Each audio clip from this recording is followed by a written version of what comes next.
రద్దు చేయమని కూడా హైదరాబాద్ పోలీస్ కోర్టుకు పోతుంది అని వార్తలు వస్తున్న సమయంలో పోలీసు పిలిచి విచారణ ఇంకా పూర్తి కాకముందు ఫిలిం ఇండస్ట్రీ పెద్దలు, అందులో అల్లు అర్జున్ ఫాదర్ అల్లు అరవింద్ కూడా ఉన్నారంటున్నారు. వీళ్ళు గెలవడం ఏ రకమైన మెసేజ్ సమాజానికి వెళ్తుంది? ఓహో, ఇప్పటిదాకా ప్రభుత్వము అల్లు అర్జున్ కేసులో ఇంత గట్టిగా ఉన్నది సినీ ప్రముఖుల్ని తమ దగ్గర పిలిపించుకోవటానికేనా అనేటువంటి ఒక రాంగ్ నోషన్ పోతుందా లేదా? మరి ప్రభుత్వానికి ఎవరు అడ్వైజ్ ఇచ్చారో కానీ ఇన్అప్రాప్రియేట్ టైంలో ఫిలిం ఇండస్ట్రీ వాళ్ళు కలుస్తున్నారు. సమాజంలో ఒక డిస్టార్టెడ్ వ్యూ, సమాజంలో ఇప్పటిదాకా ఒక అభిప్రాయం ఏం కలుగుతుంది, ఒక నరేటివ్ ఏం బిల్డ్ అయి ఉంది, ముఖ్యమంత్రి ఇగో హర్ట్ అయింది కనుకనే సినీ పరిశ్రమ మీద టార్గెట్ చేశారు, రాష్ట్ర ప్రభుత్వం సినిమా పరిశ్రమను టార్గెట్ చేస్తోంది అనేటువంటి సమయంలో ఇప్పుడు వెళ్ళి కలవడంలో అర్థం ఏముంది? ఒక విచారణ జరుగుతుంటే రేపు ఏమవుతుంది? ఈ విచారణ ఏమాత్రము ముందుకు పోకపోయినా దాని సహజ స్వభావం రీత్యా, కేసు యొక్క సహజ స్వభావం రీత్యా కూడా అల్లు అర్జున్కు ఏమీ కాకపోవచ్చు. ఎందుకంటే షారూఖ్ ఖాన్ కేసు నేను చాలాసార్లు ఉదాహరణగా చెప్పాను. అప్పుడు ఏమవుతుంది? ముఖ్యమంత్రి రాజీ పడ్డాడు అని ముఖ్యమంత్రి ఇమేజ్ కూడా పోతుంది. సో ఫిలిం ఇండస్ట్రీ వాళ్ళని తన దగ్గర పిలిపించుకున్నాడు, ఆయన ఈగో సాటిస్ఫై అయిపోయింది, అందుకే వదిలేసాడు. ఇదంతా పొలిటికల్ డ్రామా అనే ఫీలింగ్ రాదా? ఆశ్చర్యంగా ఉంది. మన ప్రభుత్వం ఎలా అనుమతిస్తోంది? సినిమా పరిశ్రమ పెద్దలు ఇప్పుడు ఎందుకు కలుస్తున్నారు? అసలు అర్థం లేని మీటింగ్ కదా ఈ సమయంలో కలవడం అనేది.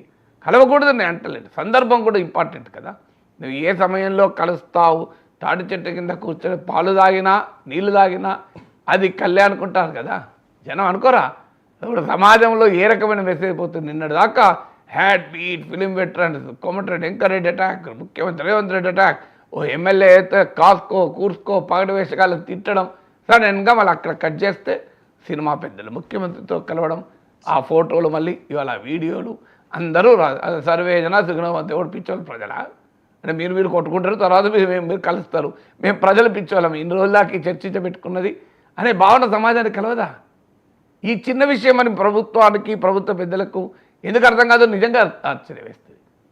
ఇప్పుడు సమస్యలు ఏమైనా ఉంటే సమస్యలు చర్చించడానికి దిల్ రాజు ఉన్నాడు కదా, చర్చించవచ్చు కదా. ఆయన తెలియదా? దిల్ రాజుకు తెలియంది అల్లు అరవింద్కే తెలుస్తా ఫిలిం సమస్యలు? నాకు చెప్పండి. అల్లు అరవింద్కి మాత్రమే తెలుసు, దిల్ రాజుకు తెలియదా? ఆశ్చర్యంగా ఉంది. ఈ సందర్భం కలవడం అనేది ఒక రాంగ్ మెసేజ్ పోతుంది. అంటే ప్రభుత్వం ఎక్కడో కన్నా రాజీ పడుతోంది. ప్రభుత్వం ముఖ్యమంత్రి కేవలం తన ఈగో సాటిస్ఫై కొరకే పిలిపించుకున్నాడు, ఈ కేసంతా పెట్టాడు, ఇది డెలిబరేట్గా టార్గెట్ చేస్తున్నారు అల్లు అర్జున్. ఫిలిం ఇండస్ట్రీ వాళ్ళు కలిశారు, మొత్తం సద్దుమణిగింది, పెద్దలంతా ఒకటే, రాజకీయ పెద్దలు సినిమా పెద్దలు అనే మెసేజ్ పోదా సమాజానికి? ఇప్పటిదాకా ఏం చెప్పారు? Law will take its own course, చట్టం తన పని తాను చేసుకుంటూ పోతుంది, సెలబ్రిటీ అయినా కామన్ మ్యాన్ అయినా ఒక్కడే. ఇది డీజీపీ కూడా చెప్పాడు కదా, సెలబ్రిటీ కన్నా కామన్ మ్యాన్ సేఫ్టీ ముఖ్యం, సినిమా ప్రమోషన్ల కన్నా కామన్ మ్యాన్ సేఫ్టీ ముఖ్యం అని ఇవన్నీ చెప్పి చట్టం అల్లు అర్జున్ అనుమతి లేకుండా వెళ్ళాడు, రోడ్ షో జరిపాడు, చాలా ఇన్హ్యూమన్గా, మీకు ఈ ఇన్హ్యూమన్ అన్న పదం కూడా వాడాడు ముఖ్యమంత్రి అసెంబ్లీలో, అమానవీయంగా ప్రవర్తిస్తోంది సినిమా ఇండస్ట్రీ. ఇదంతా చెప్పి మళ్ళీ అక్కడ కట్ చేస్తే సినిమా పెద్దలతో ముఖ్యమంత్రి సమావేశం, group photo. What message will send to సమాజం? సమాజం ఏమని అర్థం చేసుకోవాలి దీన్ని, ఈ మీటింగ్ని బట్టి? ఇది నిజంగా సినిమా పరిశ్రమ సమస్యల పైన చర్చిస్తున్నారని ఎవరన్నా మీరు ఒక 10 మంది దగ్గర మైక్ పెట్టండి, జనం దగ్గర మీరు జనాన్ని పట్టుకెళ్ళండి, ముఖ్యమంత్రిని సినిమా పెద్దలు కలుస్తారట కదా, ఇక అయిపోయిందా, ఇక కలుస్తున్నారా అంటాడు ప్రజలు. మీరు ఎవరో 10 మందిని అడగండి, చెప్తాను నేను చెప్పింది తప్ప అంటే. కామన్ వ్యూ వస్తుందా లేదా? అదే సార్, సినీ ప్రముఖులు కలవడం ద్వారా రేవంత్ రెడ్డి ఈగోని సాటిస్ఫై చేయబోతూ ఉన్నారు అనేదే ఎక్కువ. ఇప్పుడు ప్రతిపక్షాలు అదే టార్గెట్ చేస్తుంది, ఇప్పటిదాకా ప్రభుత్వం ఏం చెప్తోంది? ఇది ఈగో క్లాష్ కాదు, ఇది కేవలం చట్టం తన పని చేసుకోవాలి. చట్టం ఇప్పుడు మీకు ఆస్తకి ఇంటర్వ్యూలో కూడా ముఖ్యమంత్రి ఏమన్నాడు? చట్టం తన పని దాన్ని చేసుకుంటూ పోతుంది. సో అల్లు అర్జున్ అయినా ఎవరైనా లాక్ అతీతులు కారు కదా, ఒక తల్లి చనిపోయింది కదా, ఇప్పుడు అవన్నీ పోయాయి కదా, మొత్తం ఎక్కడ చూస్తుంటే ఇదంతా చూస్తుంటే కాంప్రమైజ్ వ్యవహారంలాగా కనబడుతోంది. సో ఇప్పుడు ఇదే సమయంలో ముఖ్యమంత్రిని కలిసే ముందు 2 కోట్ల చెక్కులు ఇస్తారు. ఇన్ని రోజులు ఏమైందంటే 2 కోట్ల చెక్కులు సినీ పరిశ్రమకి ఇప్పటిదాకా 2 కోట్ల చెక్కులు ఇవ్వాలని ఆలోచన ఎందుకు రాలే?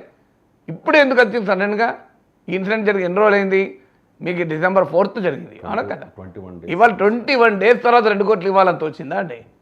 అసలు నిజంగా అర్థం కూడా కాదు. ఎప్పుడు అంటే అర్థం ఏంటి? మీరు ఈ రెండింటికి డాట్ ఇప్పుడు మీకు పుష్ప అల్లు అర్జున్ అరెస్టు, పోలీస్ స్టేషన్కి పిలిపింత, విచారణ, బెయిల్ రద్దు చేయడానికి హైదరాబాద్ పోలీస్ అడగబోతోంది, ముఖ్యమంత్రి అసెంబ్లీలో తీవ్రమైన విమర్శ, ఇక్కడ తర్వాత 2 కోట్లు ఇవ్వడం, ముఖ్యమంత్రి కలవడం. ఈ సీక్వెన్స్ ఆఫ్ ఈవెంట్స్ మీరు డాట్స్ కలపండి, ఏం మీనింగ్ వస్తుంది? అంటే సినిమా పరిశ్రమ 2 కోట్లు ఇచ్చి తాము చేసిన పాపాన్ని కడుక్కోదలుచుకుందా? సినిమా పరిశ్రమ 2 కోట్లు ఇచ్చి ముఖ్యమంత్రి కోపాన్ని తగ్గించదలుచుకుందా? సినిమా పరిశ్రమ 2 కోట్లతో ఈ వ్యవహారాన్ని క్లోజ్ చేయదలుచుకుందా? నాకు చెప్పండి.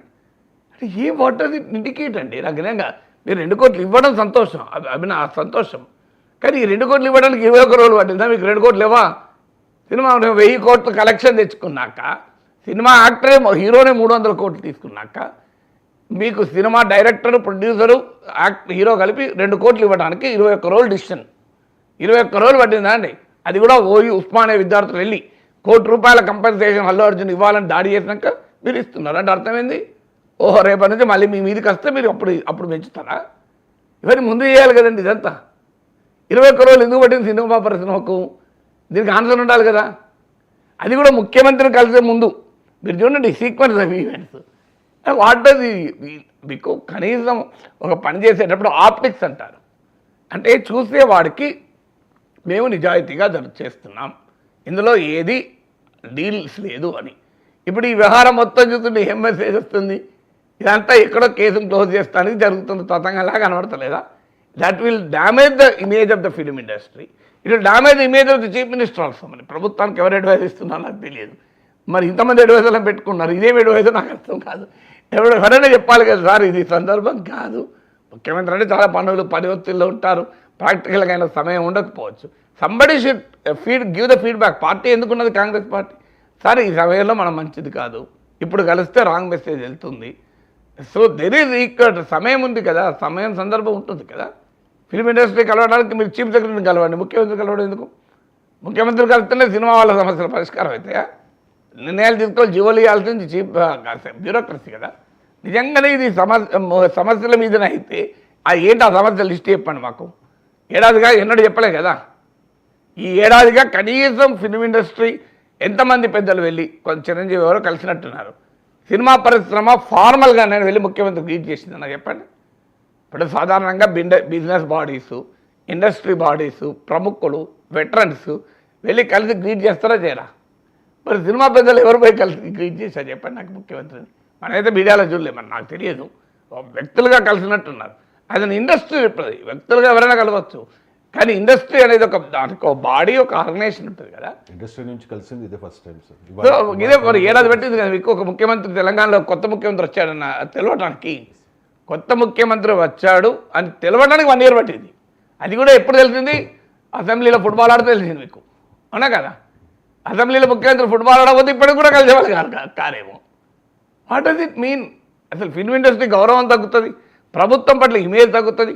ఈ కేసు రేపు దాని నేచురల్ కోర్స్, నేనేది ఏంటంటే కేసు లాజికల్ ఎందుకు ఎప్పుడోసారి రావాల్సిందే కదా. అది వచ్చినా ప్రజలకు ఏం మీనింగ్ వస్తుంది? అంతా డ్రామా, 2 నెలలు లొల్లి, ఏమి లొల్లి, మామూలు లొల్లి కాదు కదా. అల్టిమేట్గా ఏమున్నదో వాళ్ళు కలిసిరు, పెద్దోళ్ళు అంతా ఏకమైనరు. ఈ మధ్యలో పాపం మళ్ళీ రేపటి మళ్ళీ నెక్స్ట్ స్టాంపీలో చూసుకుందాం అనే పరిస్థితి. ఇది మరి సమాజాన్ని ఇంత ఈజీగా తీసుకుంటే సమాజంలో అభిప్రాయాలు ఫామ్ కావా? సమాజం ఏం ఆలోచిస్తుంది అనే ఫీడ్బ్యాక్ ప్రభుత్వాలకు ఉండాలి. సమాజంలో mood, what is the public mood అని. రాజకీయ పార్టీలు దెబ్బతినేది ఇక్కడ. రాజకీయ పార్టీలు ఎన్నికల ముందే సర్వేలు చేస్తాయి, రాజకీయ పార్టీలు ఎన్నికల ముందే టికెట్ల కొరకు సర్వేలు చేస్తాయి. రాజకీయ పార్టీ వాస్తవంగా అధికారంలో ఉన్న వాళ్ళు చేయాల్సింది ఏంటంటే, ఈవెన్ అధికారులు కాదు, ప్రతిపక్షం ఉన్నవారు కూడా నిరంతరం పబ్లిక్ ఒపీనియన్ గేజ్ చేయాలి. ప్రజాభిప్రాయం ఎట్లా మౌల్డ్ అవుతుంది, ఈ అంశం పైన ప్రజలు ఏమనుకుంటున్నారు. ఇప్పుడు మీకు అమెరికా లాంటి దేశాల్లో చూడండి, అది continuous process public opinion research అనేది. పబ్లిక్ ఒపీనియన్ రీసెర్చ్ లేదు మన దగ్గర. పబ్లిక్ ఒపీనియన్ రీసెర్చ్ ఉంటే ఏమవుతుందంటే ఇలాంటి విషయాల్లో ప్రజలు ఏమనుకుంటున్నారు ఫీడ్బ్యాక్ వస్తుంది.